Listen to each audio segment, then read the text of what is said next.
right, we're gonna go ahead and get started. Thank you so much for coming in and checking out our Lunch and Learn. So we are gonna be talking about how you can build a content marketing machine for your firm, specifically designed around generating more referrals and building that top of mind awareness with your existing network. And like I was saying, a big part of this is we're gonna just go through all of the elements that make a good content marketing strategy, and we're gonna let you guys check off what you're currently doing, and that will kind of help you see some opportunity points to improve on your strategy. So if you would like to move forward a little bit there.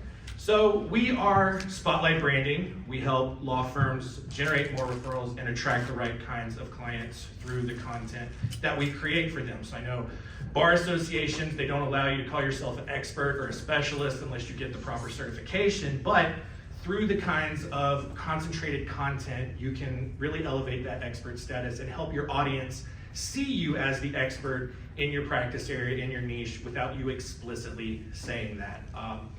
I'm John Henson. I'm the editorial director at Spotlight Branding, so that means I do a lot of stuff like this. I host a couple of industry podcasts called the Law Firm Marketing Minute and Center Stage. Highly recommend you guys check those out. Megan, why don't you tell everybody who you are? Yeah, and I'm Megan Beaver. I'm the vice president for the company and oversee operations and our marketing and sales team. Awesome. And then I already covered what we're going to learn today, so take it away. Awesome. So what this is the content loop. This is actually one of our proven processes, but we think that anybody within their firm or their small business or even their big firm can do this for themselves. And we firmly believe that you have to have a content loop in order for anything else to work twice as good or even better than it does already. So what does that mean? We have a 4-step process. The first step is creating those recurring touch points. That is keeping everybody, all of your audience, maybe your audience's referrals or people they know that need the help that you provide, top of mind. They know that you're credible and you continuously keep them in a loop. So it's constant. Some examples of that our website. You know, if you have a great website that's user-friendly, I know Law Firm 101 talked about this yesterday in their breakout session. Your website should be user-friendly and easy to navigate because that's where your audience typically ends up. Or if somebody refers you, they end up there as well.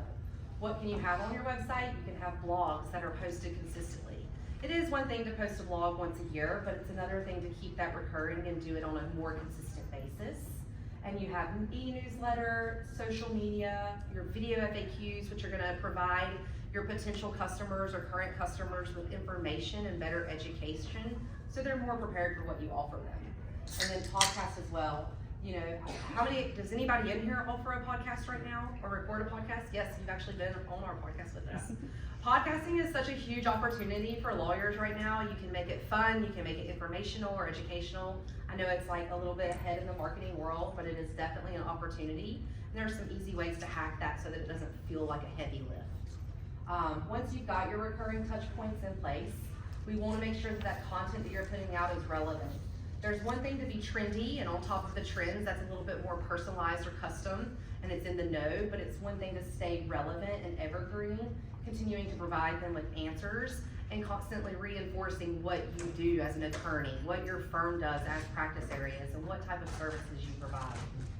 Number 3, step 3 in the process is multiplying the content. Like, once you have a website, that website can be on any platform that you're present on, any social media platform, anything else, including even just podcasts. You can use your video FAQs if you have those, and you can put those in your recurring newsletter that you send to your audience on a consistent basis. Updating your blog and your newsletter so they know what your most recent article is and how it can help them.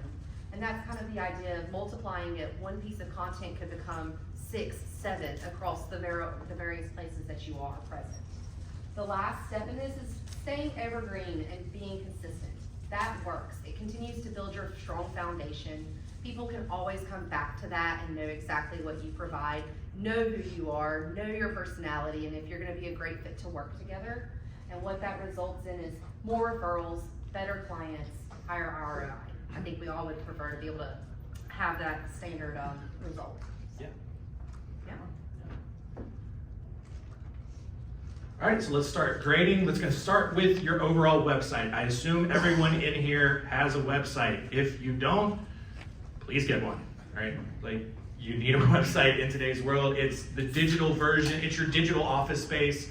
It's probably gonna be the first thing that people look at after they hear about your firm, right? And so you wanna make sure that your website specifically has a user-friendly design and communication. Also, I'm gonna go hard on the laser, like it's just fun for me right now.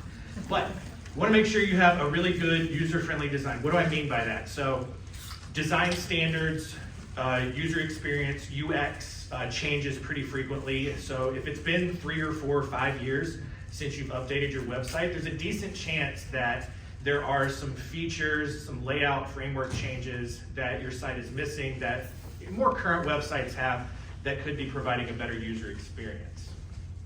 The other thing also, just a second, just make sure it's communicating who you are and what you do, right? Make sure that it's really obvious right out of the gate that people know, A, that you are a law firm, but then also that they understand what you are actually practicing and how you actually help people. Yeah, and connect with them emotionally too. I know it's really fun to be able to like be the front page of your website, but it's also, you know, a marketing strategy to make sure that your images and your language and even just your colors are communicating the emotions that you want them to feel, right? They're gonna be coming to you feeling a certain way, but you want them to connect with you and leave feeling another way on what they're gonna be getting with services with you. Yeah, no scales of justice or courthouse steps, please. I think we've moved past that at this point. But how we're gonna grade it, if you guys think that your website does this, give yourself a check mark on that first line item there in that left side column. All right, next one. Make it really easy for people to reach out to you. Make sure that you have a very clear call to action, whether it's going to a contact page, maybe your phone number is just very prominently listed in the top and in the very first area of the website that people see, right? We want to remove as many barriers as possible for people to reach out to you. So as soon as they know what you do and how you help, they know they're in the right place, and so you want to make it easier for them to take that next step and reach out and contact you. So again, if you've got that, you feel like you got it in a good prominent place, give yourself a check. Free resource, right? This is a big one. So if you haven't come by our booth and picked up a copy of our 2023 Legal Marketing Trends Report, this is one of the data points that we cover in there. And I think, God, I can't even remember, there's so many data points, I forgot what they said. But a lot of law firms do this already.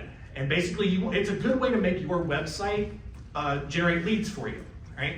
And so you can do that by offering a free resource, all right? It can be a white paper, maybe it's a checklist, a quiz, a calculator, some sort of ebook, whatever it is. But put it up, make it gated, just make someone exchange their email information in order to access this report. And again, it can just be something concentrated on your area of expertise, right? So let's say you're in family law, you want to take on more divorce cases, right? You can have a resource here, you know, the 10 steps you need to take to get divorced in whatever state you're in. Like, it doesn't have to be super deep. You don't have to get super deep into the weeds on it. It can be very surface level, but even something, you know, what, like 1,000, 1,200, 1,500 words at most. It doesn't have to be this gigantic production, just an easy guide that shows your expertise, shows you where you are situated in the legal world, and it helps you generate some leads. Well, another, like you said, there's other options as well. Like several of our clients, they create a checklist to help their potential customers coming in be a lot more prepared even when they show up for their first consultation or their next things, or even what kind of documentation should they have in order so that you can provide them with that value. The more value you provide from them, the more value you're going to get from them. Yes? Are you concerned that we might provide something too valuable? I like to do small business mergers and acquisitions, and I thought maybe like an LOI checklist or something like that that lets them do a term sheet or something like that. But my secretary thinks that that's something we should be charging for. No, I mean, so again, it's like kind of surface level. I do like the checklist because a lot of times that's going to be stuff that they get through it and maybe they have that information, but they're going to need you to take care of the extra step of getting it all put together and making it official. Yeah. You know, so like, again, you know, you could probably offer something that lets them do it themselves, but you don't have to. You can frame it in a way where it's surface level, let them understand everything that goes into that, and then that helps them see you as the expert that they need to hire to take care of it for them. Yeah, and anytime that you think that you might be doing too much or something like that, you can also like consult with a marketing person and they can kind of let you know like this will be best presented. This will also kind of lead them in further too. So. No, great question, thank you. And if anybody else has any questions along the way, feel free to interrupt. But if your website is offering a free resource, give yourself another check. Social media links, this one comes with an asterisk. So if you have social media profiles, but you haven't posted on them in months, this doesn't count for you, right? You need to be posting consistently, and we'll get to that a little bit later on. But if you do have a social media strategy, you are posting consistently, you want to have your social media links on there. That's another thing that people are going to check out. You know, one of the big dangers of not posting consistently, people might end up on your social media profiles, and if you haven't posted in 6 months, they may start to question how active you are you still in business, a lot of stuff like that. So it's just one small thing to keep in mind, but again, it allows people to go check your stuff out, see what kinds of other things that you're talking about, what other kind of resources that you're providing, and how you're kind of participating in your community. Next one, blog section. Have blogs, right? Like, I know a lot of marketing companies talk about the SEO benefits of it. We at Spotlight Branding, we actually don't care about that. We're trying to reach your human audience and trying to provide content that is answering their questions. A lot of what the SEO algorithms are going for nowadays anyway is people who are typing in those questions and looking for that information. They're not necessarily doing a lot of the best family lawyer near me or anything like that, but it's going after a lot of the stuff that people are actually trying to find information about. And so, Megan, you said it earlier, try not to do one blog a year, go for a monthly blog at least, and answer the questions that are keeping your audience up at night. And the other thing about it, and we'll talk a little bit more about this too in the blog section, they don't have to be super long articles either. You don't have to get into the weeds in every single if-then situation. You can keep it surface level, and just make it something that's easy for them to consume and answers their questions. Yeah. Video, same thing, right? I know, how many are familiar with Crisp Video? Yeah, so I know they're mostly known for the really big cinematic brand videos, and that's great. If you got the budget for it, go for it, highly recommend it. We have one on our website that we do, but the real key to a good video strategy is having the FAQs up, right? Answer those common questions. One of the big things I know for me is still, like, a lot of people are very intimidated by lawyers. They think you're all big scary people, that you're just after their money, but you're just human beings like the rest of us. You have personalities, you have interests. Like, being a lawyer is just the career path that you chose. And so being able to see your gestures, your mannerisms, and all that stuff on video does a lot to break down those barriers. And it also helps you showcase that expertise. So you want to make sure that you have those video FAQs living on your website. You can very easily host them on your YouTube channel, embed them on your website. That's not going to damage any kind of load time or dock you in any kind of Google ranking or indexing or anything like that. So what we do is we embed the YouTube file on each page, have a video library there as well. So again, if you have that on your website, give yourself another check.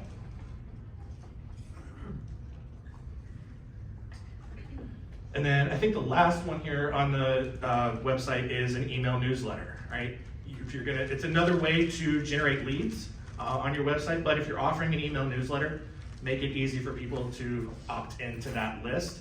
And we will talk about what you need to put in your emails a little bit later on. All right, cool. Before we jump into e-newsletters, how are we feeling about our websites? Good? Good scores, high scores. Anybody feeling very scared right now?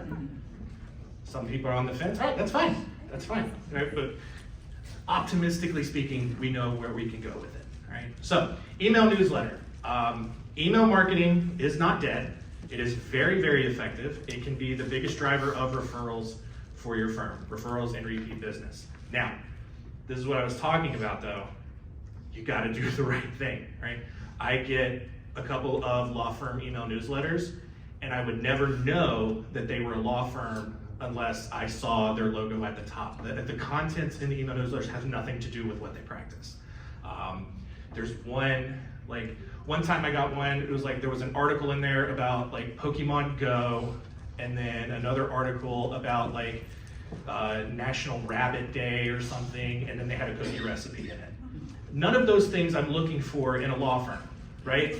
Like, you can share that stuff on your personal social media if it interests you, but keep your content related to what you practice. And so a good law firm, a good law firm newsletter, you want to have it branded, and what I mean by that is you want to have it match the look and feel of your website. So make sure that the color schemes, make sure your images, all of that, make sure your practice areas are included on there, and just make it a mini version of your website that shows up in people's inboxes every month, every couple of weeks at most. Question?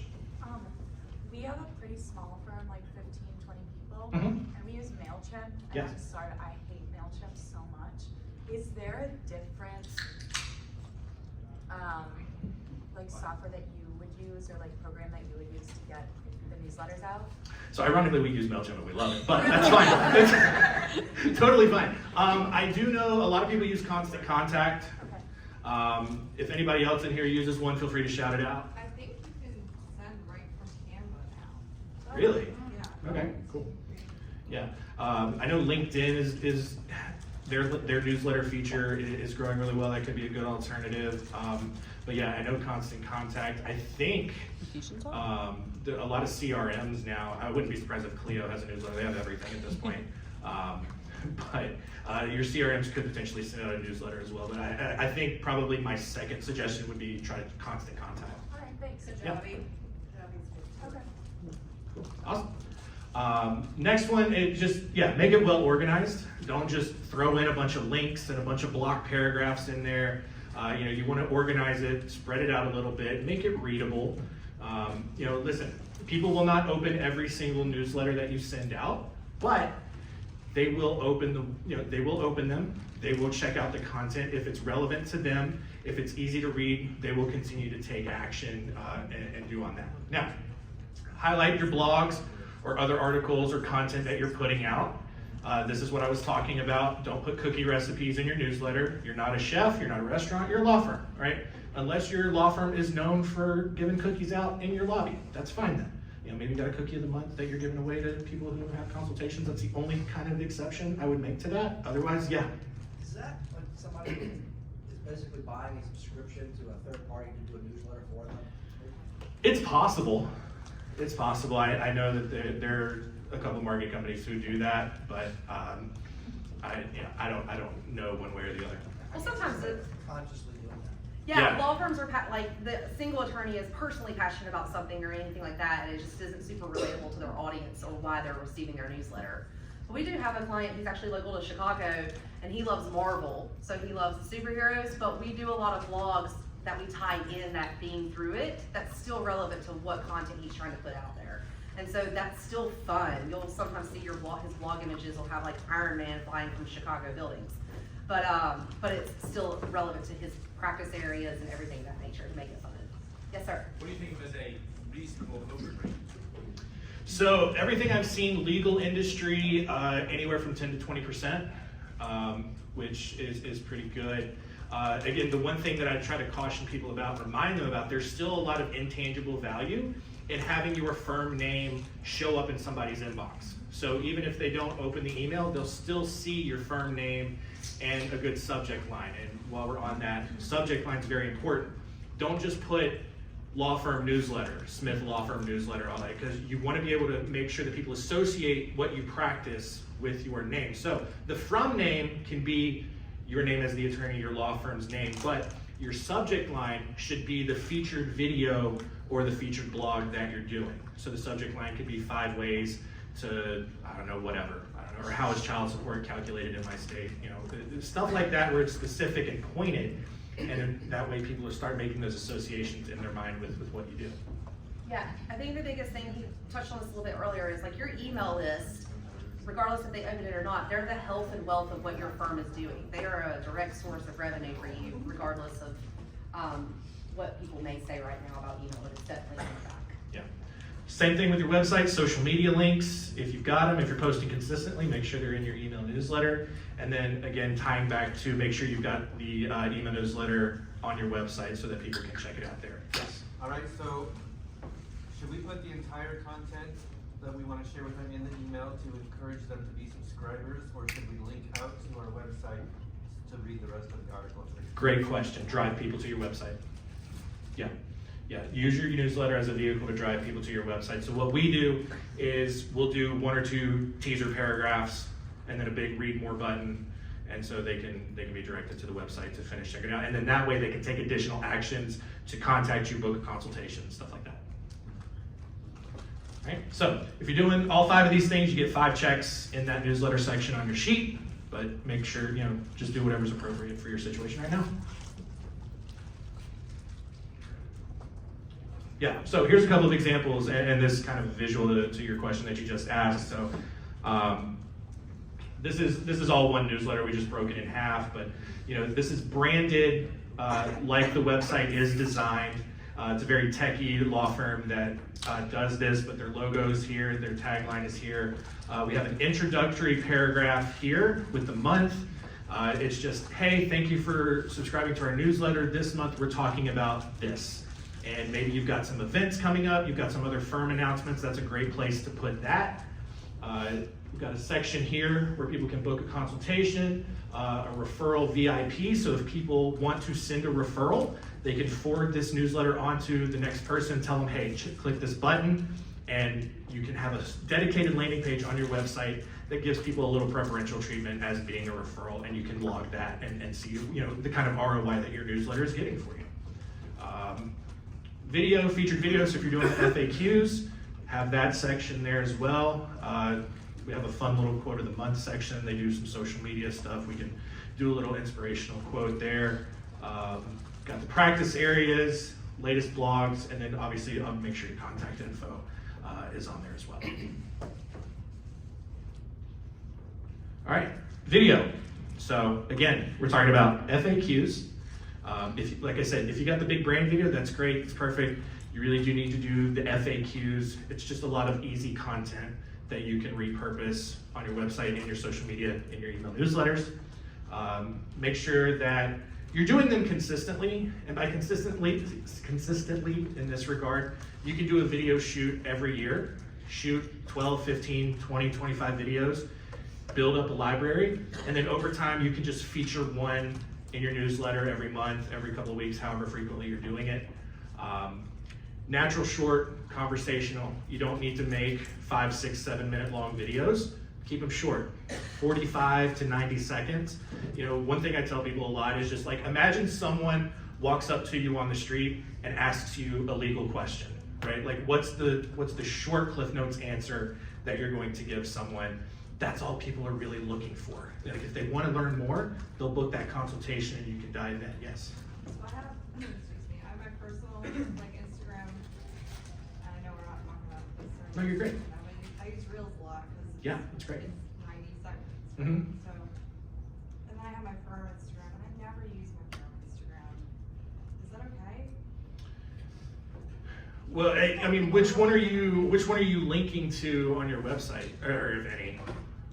They both have my website. Got it. So I mean, and honestly, you can still repurpose those reels. Like if you're doing reels on legal concepts, you can also post them onto that firm Instagram. The ones on my personal one Uh-huh. are like, the one, my firm Instagram Mhm. is a lot more gritty. Mhm. And I shoot in my car and my kids pick up mine. Yeah. Going back to the content multiplication, instead of going to do something differently on your professional firm page, you could just go and pull that to that page as well. Especially you can do it as a live or a story so that it is a little bit more personal in the moment. Yeah. I was even gonna say a great place for these FAQ videos, we're not in social media yet, but if any of y'all are trying to get involved in TikTok, these could be easily multiplied to there. They could be multiplied to your Instagram, they could be multiplied to your Facebook videos and things of that nature. So It it's okay doesn't to just reshare the same thing. Yeah, Yeah. yeah, that's the whole purpose of multiplication. I mean, it doesn't always have to be polished or pretty. I think a lot of times, and everybody wants to be authentic now, right? So it's gonna feel a little more real, and people are gonna be like, all right, I can connect with this person. So don't be afraid of it necessarily. It can always be housed in a different part of your social media.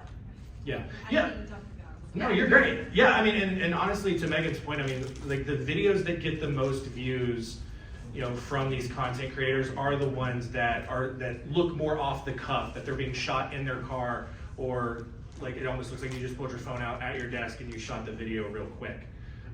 You know, to me, and this is my personal opinion, if I'm scrolling through Reels or TikTok and I come across one of these videos and like I can tell it's like shot with the most expensive camera ever, that element's almost distracting because I'm looking like, oh wow, this is really pretty. I'm not even listening to what they're saying.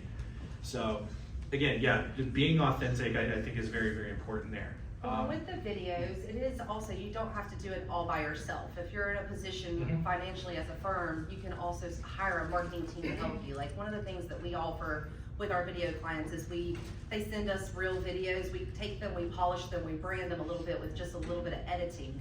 We don't necessarily go and shoot a professional video shoot for them all the time. We do that once a year for them, but anything else they send us, we'll help them brand that and stuff, so then you can put it on your professional website or your places. Yeah, absolutely.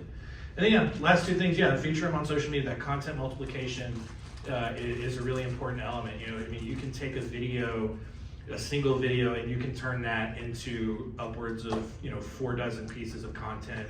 Just by putting them on different platforms, repurposing them into different mediums, all that kind of good stuff. And so really important there. And then highlighted in the newsletter. So again, if you're doing all of these things with your video strategy, 5 more points, I guess, checks. So yeah, so this is a good example of kind of what we're talking about here on the video, and you can go ahead and go to the next slide, where you got the question, and then question comes up there, and then there's no sound. Oh, there is sound. Wow. Do you How want about sound? Thank you. Their homeowner's insurance policy or their master insurance policy covers their content or their unit. What happens is, once you have hurricane damage, the master insurance policy will only cover roof, they make alternate living arrangements, or a liability policy. That's it. Pretty simple. And that's all you got to do. That's more the professional shoot, but yeah, if you do something like that in your car, it's really effective as well. All right, blogging. This is the big one. Write for humans, not robots. All right. Like I mentioned earlier, a lot of the SEO algorithms nowadays are moving more towards the quality content where people are searching, they're asking questions, they're searching, concepts rather than best injury lawyer near me or whatever the case is. A lot of SEO companies out there that offer content marketing services, it's just repackaged SEO. So be very careful and make sure you're asking a lot of questions when you're vetting any kind of marketing vendor and they're telling you they're going to do content. Just make sure you understand like what kind of content that you're actually going to get. Are they just trying to write an article, stuff as many keywords and links in it as possible, or are they really trying to reach the right audience for you, the people who are actually going to end up hiring you? So that's a big sticking point for me. And I think it's really important that you're actually writing for the humans who are going to hire you. Again, make sure that you're answering common questions related to your practice area. Again, keep it surface level. 400 to 600 words sounds small. Some of your minds might be blown right now. It's plenty. That's usually 4 to 5 paragraphs. You can get the core concept of what you're trying to talk about, and that's what your readers are going to look. They're not going to dig in as deep as you would as the person working on the case, and that's fine. That's what you want. You want them to trust you to handle that, and that's what taking that blog approach does. And then again, featured in your email newsletter, promoting on social media. Hopefully you're seeing a theme here, that all of this stuff interweaves together, works together, and it's all about showing up in a lot of different places and creating a lot of those touch points that are going to keep you top of mind so that people think of you first.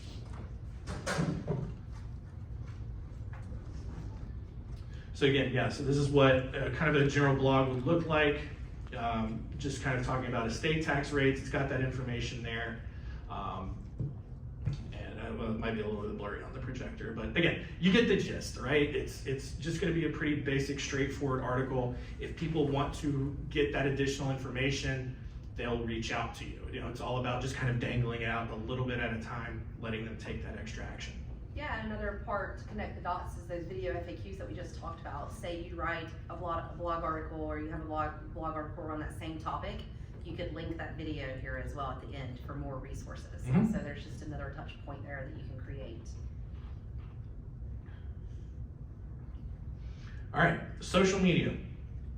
How many of us are on social media? for our firm. Awesome, love to see it. So, first thing, whether it's Facebook, Twitter, LinkedIn, Instagram, TikTok, those are the big 5. I know TikTok, there's all this talk about, oh, it's gonna get banned. We're not there yet. I don't think that's really gonna happen. Might ban it for like government employees and stuff like that, but I don't really see it happening for the public, but who knows? Right now, treat it like it's still gonna be here. That's where everybody is right now. It's a big opportunity. Trends Report stat, again, only 18% of law firms are on TikTok right now. In last year's report, it was only 9%. So big shift, a lot of people are headed over there. And again, if you've got those video FAQs, great TikTok content. You can just repurpose that there as well. But Also, pick your platforms. Like, you can either do a few very well if you're doing it yourself and you don't have a marketing company help you, or you can do all of them not so well. So it's kind of like, pick a few, be committed, do them great, right? Right. Yeah. So make sure that, again, like your email newsletter, your platforms are on brand. Make sure your logo, your header imagery, all of that matches kind of the look and feel of your website. Yeah. Okay, so I'm a big fan of doing social media well, and for that point, I've basically just focused on 2 platforms. But some of the content that I'm creating, I could share to those using automated tools. So is posting there constantly but not being active there good enough? Is it better than nothing? Yes. Okay. Yeah. Absolutely. When I say do it well, I mean like don't post once every 2 weeks on one platform. Right. Then kind of get lost. Posting, Posting consistently. Ideally daily, oh. 2 to 3 times a week at a minimum. Which once again, if you don't have the manpower, the hours, right, that all requires time on your end. You can look to a marketing company or a team to help you. Is that daily on every platform? Yes.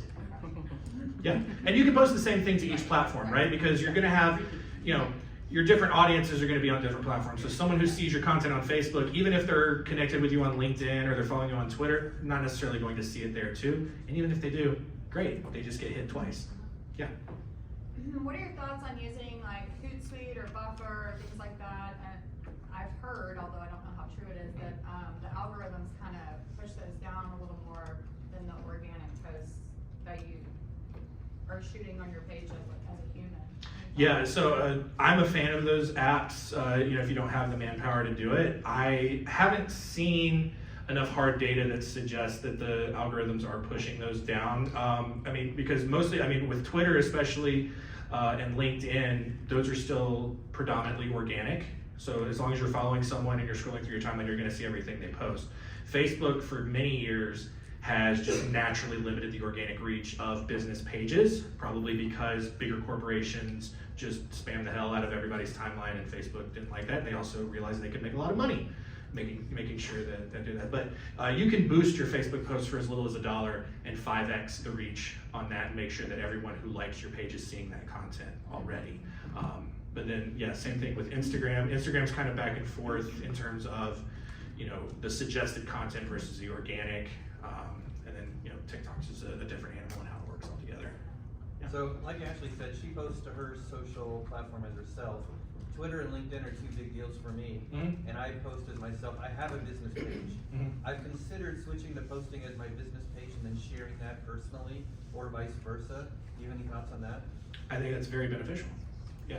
So do you think everybody engages with me currently, so should I just share my personal posts via my business page?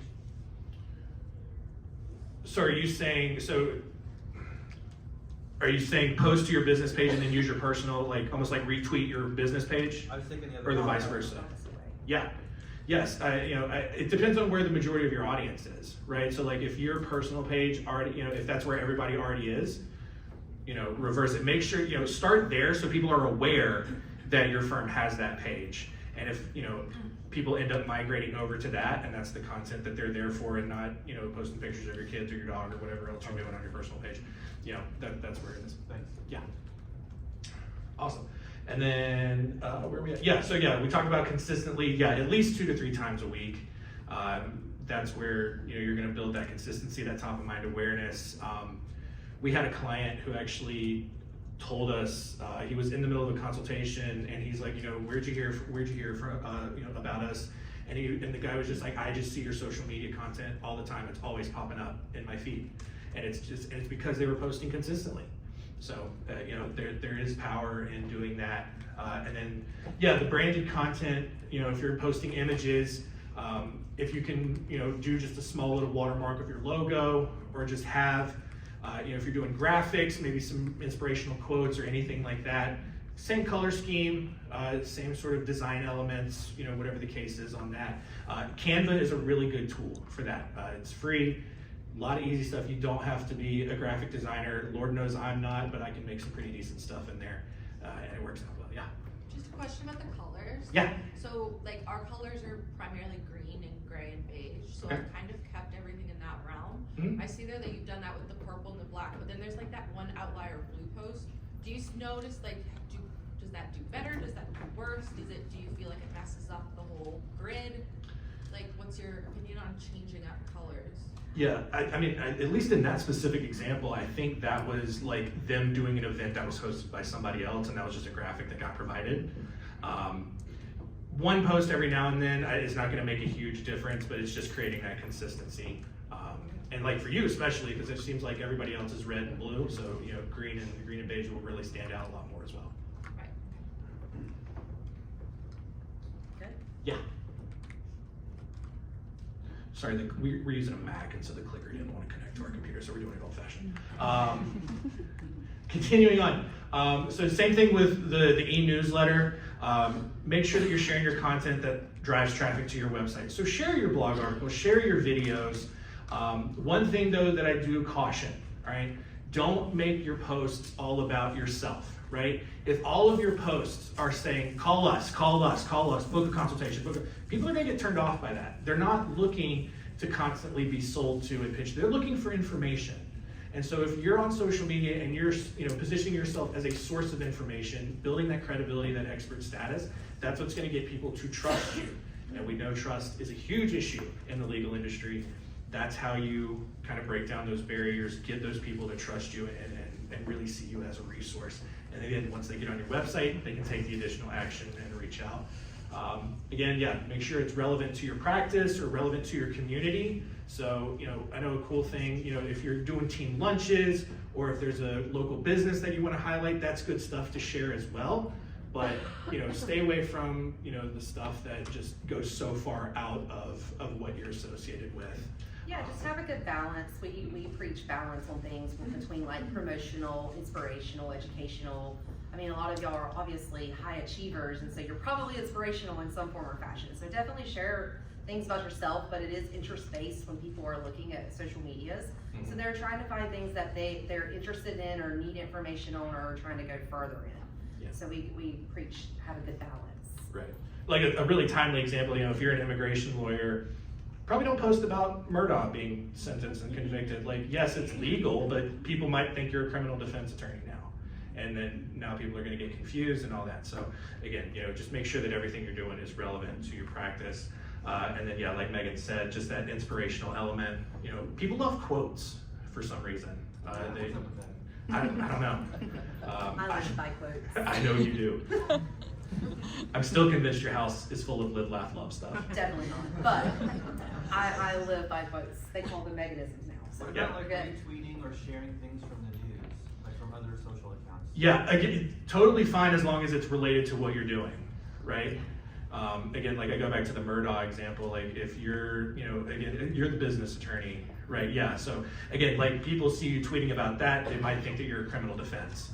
And so, you're kind of blurring the lines there and it's doing a little bit more harm than good, but maybe you're talking about, zoning is probably a little bit more landlord or real estate, but like maybe a new business is opening up, or maybe there's a change in, the structure, how business is formed or whatever it is. That's good stuff to retweet and get out there, from other news sources. All right, moving on to podcasting now. I think this is the last section. And my favorite, yes. Again, Law Firm Marketing Minute, center stage. You need something to listen to on the flight home. Right there. I mean, listen to my voice. It's a podcasting voice. Thank you. So yeah, it's just these 5 things, make sure your content is relevant to your audience. If you're the kind of person who likes to write super long blog posts and get into the weeds in every if-then situation and every it depends and all that kind of stuff, a podcast is a great alternative to do that. You can go on for 20 or 30 minutes talking about something, and that's a little bit more appropriate because that's where people are listening. They're able to do that, put it on in the background while they're driving to work, working out at the gym, doing yard work, or whatever. They're still being able to consume and get the information that they want. It's also a good relationship building tool. You've got a lot of good referral partners out there. Have them on your podcast, talk about the things that they do. It's just a good little nurturing tool if you want to go that route. But feature your episodes on social media, highlight them in your newsletter, link to it on your website, embed those episodes on your website like you would the videos. And then try to publish at least one episode a month, maybe bi-weekly. I do weekly episodes because it's just what I do. I have the power to do it, but I know time is a big factor for everyone. If you can just do one good 30, 45-minute episode a month on a legal concept, that's great. So, if anyone here has the podcast, I know Jen, you do, but if anyone else here does, you do that, give yourself a check. But yeah, so again, yeah, this is just kind of what it looks like. There are a lot of easy platforms out there, Libsyn, Buzzsprout, that can easily syndicate your content, your episodes out to Apple Podcast, Spotify, Google, Amazon, all the big ones.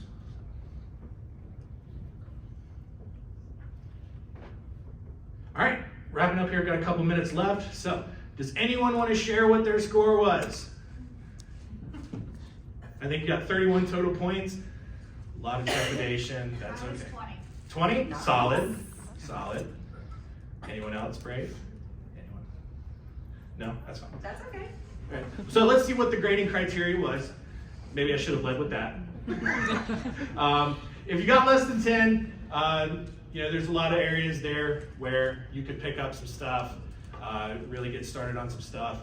11 to 21, right there in the middle, you got some things in place, a lot of good areas for improvement. And then 22 to 31, you got your good systems in place, but just one or two more things to really maximize that performance. But in general, hope that was really illuminating for you, really helps you kind of walk out of here with some ideas. We're also happy to talk about that. We've got a ton of resources available to help you guys do it yourself, and some other inspiration as well if you want to. Small offer, if you want to book a strategy call with us and you decide to work with us, we'll give you a free month of the marketing services. And we've got a QR code here if you want to scan that. And beyond that, even if you don't want to work with a marketing company and you're Yeah. not there yet, we're still willing to get on the phone with you. We're willing to talk about like what are the next few things that you might want to focus on. That whole like do a few things really well and not all of them at once and kind of shitty, you know. So like we're willing to do that as well. It's not just about getting on a phone call with us for that. A couple other housekeeping items. We only have a few of our legal trends reports here, which John has put together. It's full of information about what attorneys are doing right now, where's the gap, where can you be better at, where can you stand out. So we can give the ones that we have here out, but we also can get your information and mail you one or email you one as well, completely free. So if you want to do that, just come on up and we can take care of that too. Yes, and if you like scotch, we're giving away a nice bottle of scotch at our booth. If you haven't seen it yet, come by. And if you have any other questions, we're happy to chat with you and help you out any way we can. We have 1 minute, I think 1 minute left. Was that all? Or we got 15. Oh, it was. Any questions? Any questions? Whatever, we'll keep going until they kick us out. Yes, ma'am. I have a question about podcasting. Yes. So that seems like a lot of work. We love when people say that because Yeah. we can help you make it better, but there are some ways to make some easy stuff. It Yeah. goes back to being authentic and real. Like you can just record it in your car as long as it's kind of quiet around you. Some people do it in their closets. It doesn't require a lot. It doesn't always have to be 30 to 45 minutes It too. doesn't, no. It really is just another opportunity and layer of expertise and credibility out there and providing resources and value to your potential people. Yeah, for example, like the law firm marketing that I do, episodes are like 10 minutes long. And when I first started doing it, I literally just used the voice memo app on my phone. I recorded it in my car. And again, people aren't going to show up expecting this NPR level high quality production. right? They're just looking for, it's almost like they want to just be in the room with you while you're talking and just kind of have that conversation with you. So again, all you need is a computer, a microphone. Like you can get a really good sounding microphone for like $50. I recommend like a Blue Snowball. A lot of like audio files, like crap all over the Blue brand of microphones. I think they're pretty good, especially for what you're gonna try to accomplish with it. And yeah, just hit record, upload it, and it's pretty seamless. It's not as complicated as it might seem. Will Spotify send us money if people listen to it? I haven't gotten a check yet. Well, the other piece of that is if it does seem like a lot of work for you and you have the budget there, that's when you can bring on someone, like whether it be a marketing team or a virtual assistant or something like that to help you produce those. That's what we do a lot of production for our clients where you just send us the audio and we take care of everything else for you. That's all you do is send us the audio and we take care of the rest. Yes, ma'am. I don't know if you have time, but I've been hearing nonstop having both hiring someone to do it, but then using like in-house marketing to bring authenticity. Do you think like having both is better, one or the other, or does it kind of depend? For podcasts specifically, for Marketing, everything. yeah. Yeah, we're big believers in your in-house marketing people should really be your boots on the ground that's focusing on those things that are organic within your market. They can do like all of your networking events. They can take care of those custom office posts on social media. Your in-house should probably be helping you produce like the audio for your podcast. But if you have the ability to outsource the branding and the consistent touch points, that's one less thing off of their plate, and they can really put that time towards something that's more impactful directly in your area, right? Because you still need the branding, you still need the constant content. And so like, why waste their time doing that when they can do things that are gonna give you a more direct ROI in the area? Okay. Yeah, and the other thing is, to your point, yes, it does depend. For me, I've noticed that there's a really big, to be a good marketer requires having two different kinds of mindsets. You have to have a creative brain, but you also have to have a really good analytical brain. And it's very rare to find someone who does both really well. So if you've got someone who's very analytical, they really do well with data, keep them there doing that stuff, and have someone take care of the creative side, vice versa, on the other side of that. Quick note here, this might be a little fuzzy on the projector, so if you'd like to just come up and scan it or talk to Jana, and you'd like to talk with us more, book a call, we can. But any other questions? Anybody want a legal trends report? Or a trends report? Yeah, right there. Thank you so much. Thank you. Thank you.